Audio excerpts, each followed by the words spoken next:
The First Minister is playing down the problem of delayed discharge, but he should tell that to everyone waiting for an ambulance or waiting in a corridor or who've had their operation cancelled this morning because our hospitals are full. In November 2024, 62-year-old Margaret McGill was rushed to hospital. She'd become paralysed from the waist down with a rare spinal condition known as cauda equina. They think it's caused by lifting both her disabled son and the patients in her care as an auxiliary nurse and then as a social care worker herself. Margaret has been in hospital, first in Regmore, now in Wick, for over 400 days. The family home was adapted and ready for her last April. The ramps were installed, doors widened, a whole extension's been built. What's missing are the carers, the staff she needs to drop by to help her. So Margaret is still in hospital. Her husband, Cathal, told me this morning that she is a positive and vibrant woman, but she is struggling. She just wants to get out of hospital. So can the First Minister tell me, what is it going to take to get Margaret home? Minister.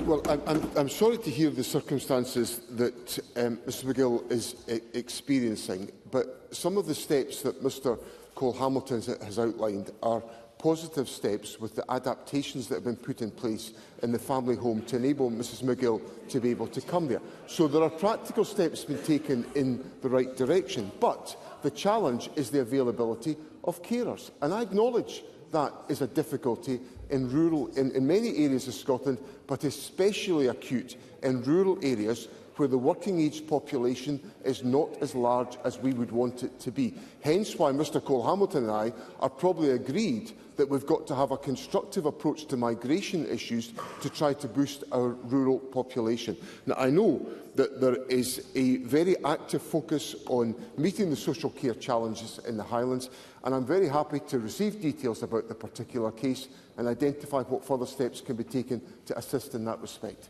Cole-Hamilton. Presiding Officer, those adaptations in Margaret's home are of no use to her for every day that she's remained stuck in that hospital. And the brutal irony of this story is that Margaret herself was a care worker. Throughout her career, she has offered support that is now unavailable to her. She should have been home within 14 weeks, but she's been in hospital now for 14 months. It's happening the length and breadth of the country. Scotland deserves better than this. That's why my party has made care a priority in our discussions over the Scottish budget. It's now been 10 years since Shona Robertson, as Health Secretary, promised to get rid of delayed discharge altogether. Yet 2,000 people are marooned in hospital every single day.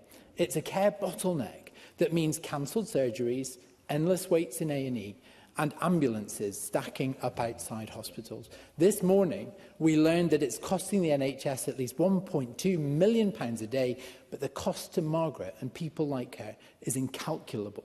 So can I ask the First Minister, when will the penny finally drop for the SNP that you cannot fix the crisis in our NHS until you've fixed care? First Minister. Well, I think that's been reflected by the budget decisions that we've taken to expand support for social care, which came in the budget that Mr Cole-Hamilton supported, which is the current financial year's budget that Mr Cole-Hamilton supported after negotiation. I welcome that negotiation with the government because we need to. The government doesn't have a majority. We need to work with others to agree the financial provisions. So that dialogue is essential to make sure social care can be adequately funded. Now, what the Audit Scotland report does, it highlights some of the complexity of cases that Mr Cole-Hamilton puts to me.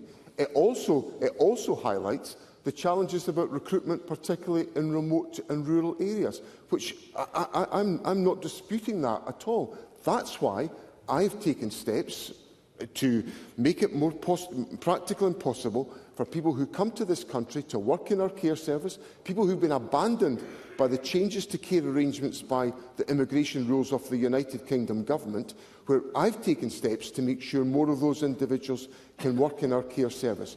And I give Mr Cole-Hamilton the assurance that where there are practical and pragmatic steps that we can take to do that, we will do exactly that.